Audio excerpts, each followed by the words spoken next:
Hello friends, welcome to online classes. आज मैं SSC JE का प्रीवियस ईयर का क्वेश्चन कराने जा रहा हूं, जिसमें फर्स्ट चैप्टर फ्लूइड प्रॉपर्टीज लिए हैं।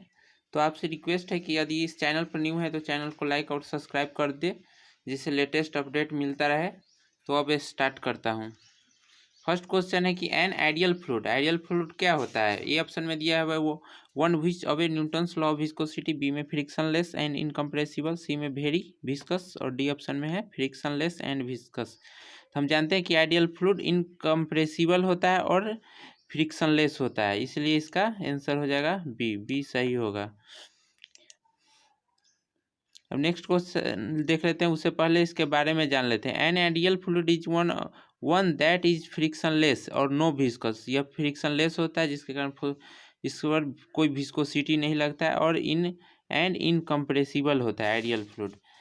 नोट्स में देख लीजिए, ideal fluid does not have surface tension. Ideal fluid में कोई सरफेस टेंशन नहीं होता है, और bulk modulus of ideal fluid is infinite. Bulk modulus उसका इन्फिनाइट होता है, और no such fluid exist in practical situation. वह फ्लूइड जो आइडियल फ्लूइड है वह प्रैक्टिकल सिचुएशन में एग्जिस्ट नहीं करता है। अब इस नेक्स्ट क्वेश्चन देख लेते हैं। 2 नंबर क्वेश्चन है, Newton's law of viscosity related to. Newton's law of viscosity किस पर रिलेट करता है।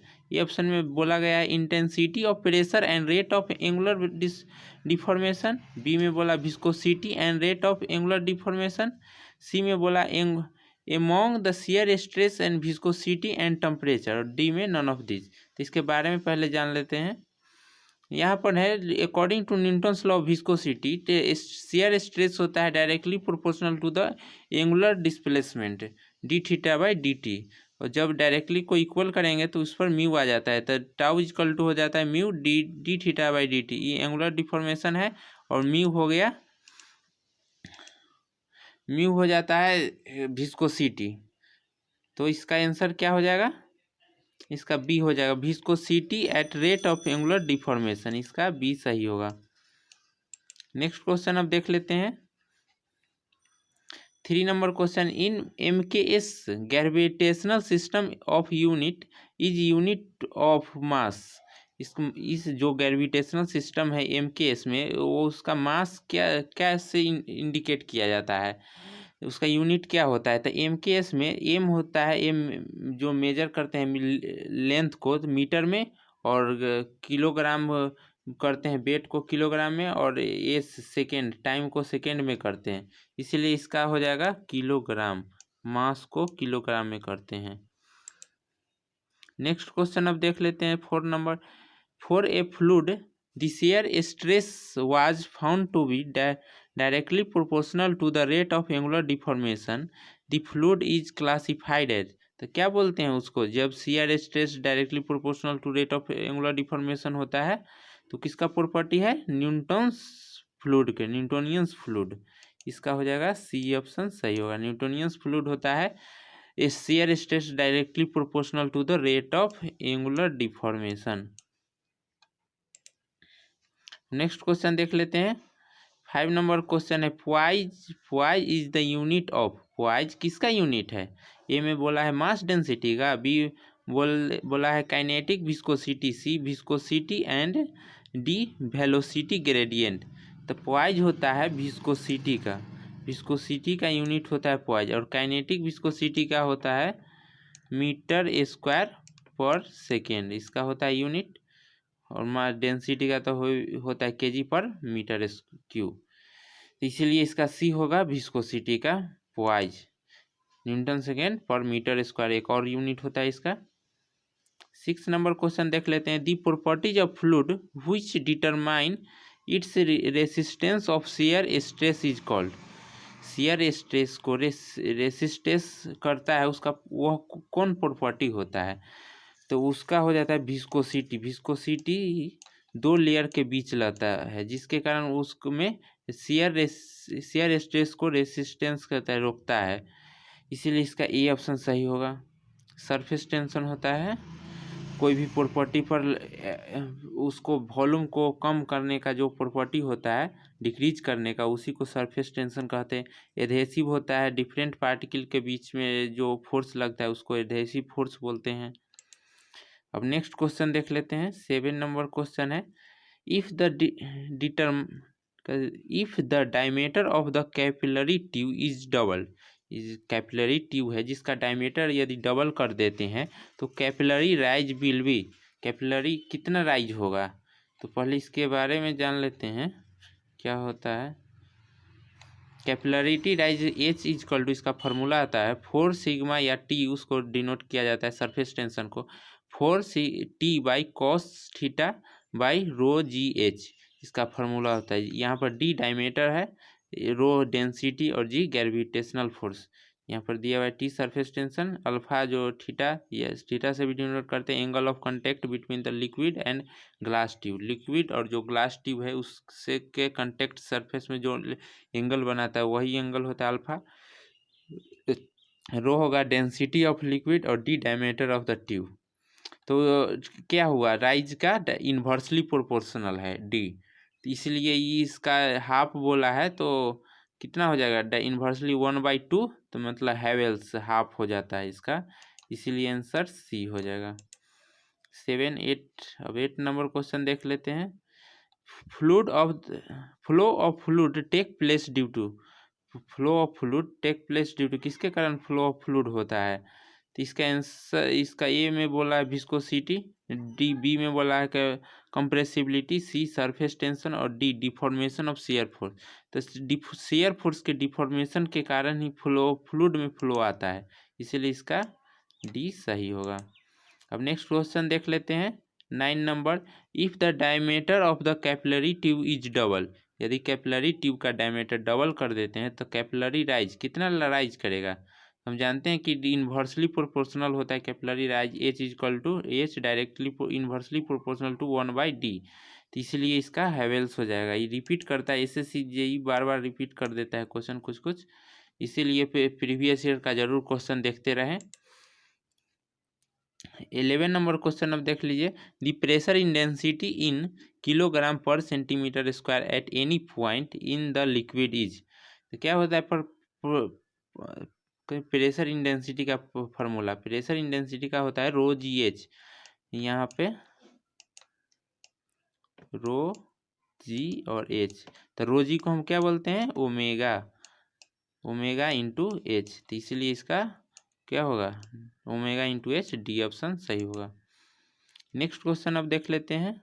12 number, the characteristics of the ideal fluid is, characteristics of ideal fluid, ideal fluid का कैरेक्टरिस्टिक्स क्या होता है। ए ऑप्शन में बोला one which satisfied the quantity equation, one which flows with least friction, C में बोला one which obey Newton's law of viscosity, D में frictionless and incompressible. तो हम जानते हैं कि आइडियल फ्लूइड का कैरेक्टरिस्टिक्स उसका प्रॉपर्टी हो जाता है फ्रिक्शन लेस एंड इनकम्प्रेसिबल, इसलिए इसका डी ऑप्शन सही होगा। नेक्स्ट क्वेश्चन अब देख लेते हैं। 13 number question, the ratio of specific weight of the liquid to the specific weight of the pure water at the standard temperature, standard temperature पर specific weight of the liquid by में हो जाएगा specific weight of the pure water, क्या होता है किसका होता है ये रेशियो, ये तो पहले जान लेते हैं। इसका होता है स्पेसिफिक ग्रेविटी, स्पेसिफिक ग्रेविटी का फॉर्मूला होता है weight of liquid by specific weight of liquid by specific weight of pure water, इसलिए इसका डी ऑप्शन सही होगा, स्पेसिफिक ग्रेविटी ऑफ लिक्विड।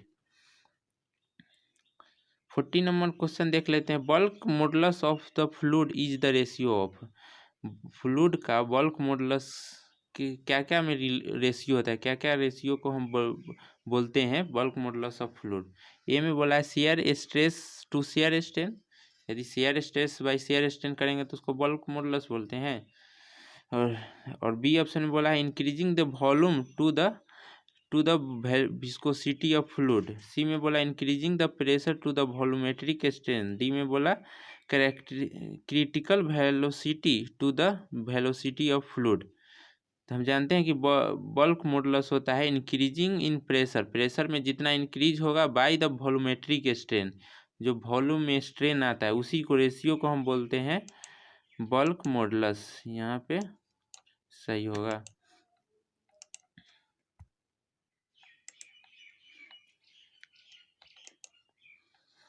इसका इसलिए इसका क्या आंसर हो जाएगा, बी सही होगा। नेक्स्ट क्वेश्चन देख लेते हैं 15 number. Capillarity rise is the phenomena that is the attributed to the flowing properties of fluid. Capillary rise किस प्रॉपर्टी के कारण होता है, तो वो ओनली फॉर सरफेस टेंशन के कारण होता है कैपिलरी राइज। सरफेस टेंशन होगा तभी कैपिलरी राइज होता है। और 16 नंबर क्वेश्चन देख लेते हैं। A fluid which is the incompressible and having no viscous. Incompressible and no viscous fluid को हम क्या बोलते हैं। ए में बोला है आइडियल फ्लूइड, बी में रियल फ्लूइड, सी में न्यूटोनियन फ्लूइड, डी में नॉन न्यूटोनियन फ्लूइड। तो इसका हो जाएगा आइडियल फ्लूइड। ये ऑप्शन सही होगा। अब जान लेते हैं 80 number question. Capillarity due to. Capillarity किसके किसके कारण होता है। ए में इसको ए में बोला है सरफेस टेंशन, दो है इसका टू कोहेसिव, इस थर्ड में है विस्कोसिटी और फोर्थ में वेपर प्रेशर। तो कैपिलरी राइज हो जाता है surface tension, only for surface tension के कारण होता है। इसीलिए सी ऑप्शन होगा, सी ओनली फॉर वन, एक ही की सरफेस टेंशन के कारण कैपिलरिटी राइज होता है। 90 नंबर क्वेश्चन है which increasing in temperature the viscosity of air and water vary। जब टेम्परेचर इंक्रीज करेंगे तो विस्कोसिटी एयर में क्या होगा और वाटर में क्या होगा। तो जान लेते हैं ऑप्शन क्या क्या बोल रहा है। ए में बोला है विस्कोसिटी ऑफ एयर इंक्रीज करेगा, एयर का विस्कोसिटी इंक्रीज करेगा और विस्कोसिटी ऑफ वाटर का डिक्रीज करेगा। बी में बोला है विस्कोसिटी एयर का इंक्रीज करेगा और विस्कोसिटी वाटर का भी इंक्रीज करेगा। सी में बोला कि डिक्रीज होगा एयर का और विस्कोसिटी ऑफ वाटर डिक्रीज होगा। और डी ऑप्शन में विस्कोसिटी ऑफ एयर डिक्रीज और विस्कोसिटी ऑफ वाटर इंक्रीज। तो इसका आंसर होगा ए। यदि टेम्परेचर इंक्रीज करते हैं तो एयर का विस्कोसिटी इंक्रीज करेगा और वाटर का डिक्रीज करता है। नेक्स्ट क्वेश्चन देख लेते हैं 20 number question. Surface tension. Surface tension क्या होता है। ए में बोला art in the plane of interface normal to the any lines of the surface। B में बोला इज कॉल्ड कैपिलरिटी, इसको हम कैपिलरिटी बोलते हैं सरफेस टेंशन को। सी में बोला is a function of the curvature of the interface. D में बोला है decreasing with the fall in temperature. तो सरफेस टेंशन होता है, सरफेस टेंशन के कारण होता है act in the plane interface normal to the line of the surface. इसका हो जाएगा ए ऑप्शन सही होता है। तो इस वीडियो का लास्ट क्वेश्चन यही है। तो चैनल को सब्सक्राइब और लाइक ज़रूर कर दे। Thank you. नेक्स्ट वीडियो में मिलते हैं फिर।